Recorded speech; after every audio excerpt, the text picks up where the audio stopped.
చదవడం రాయనోడు రాయడం రానోడు ఏం నేర్చుకోలేనట్టుగా మన సమాజం చూస్తుంది ఇప్పుడు. చదువు నేర్చుకోలేరేమో అని. అయితే చదవడం రాయడం రావడం వల్ల లెర్నింగ్ ఇంకా ఎఫెక్టివ్గా మారుతుంది. అయితే నేనేమంటా అంటే వాడికి అది చదవడం రాయడం కొంతమందికి for different reasons right late అవుతుంది. లేట్ అయినప్పుడు వాడు లెర్నింగ్ వేరే రకంగా జరుగుతూ ఉంటాయి, చుక్కలు పడుతూ ఉంటాయి, డాట్స్ పడుతుంటే వాడికి ఎప్పుడైతే ఆ కెపాసిటీ బిల్డ్ అవుతుందో, ఈరోజు కాకపోతే ఇప్పుడు వాడు 2వ తరగతిలో చదవడం రాయడం నేర్చుకోకపోయినా 10వ తరగతికి వచ్చే వరకు నేర్చుకుంటాడు అనుకుందాం. సో అప్పుడు ఈ can connect all the dots.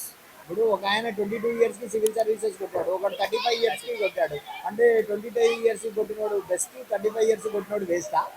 ఒకడు వాడు న్యూమరసీ వాడు learn at 3rd grade and someone will learn at 8th grade. What is wrong?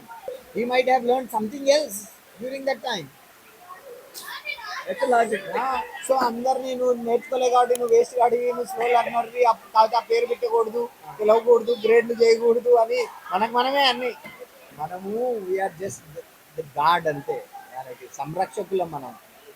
Right, learning అది ఆటోమేటిక్గా న్యాచురల్గానే పిల్లలు నేర్చుకోవడం అనేటువంటి ఒక క్వాలిటీని వాళ్ళకి కలిగి ఉన్నారు.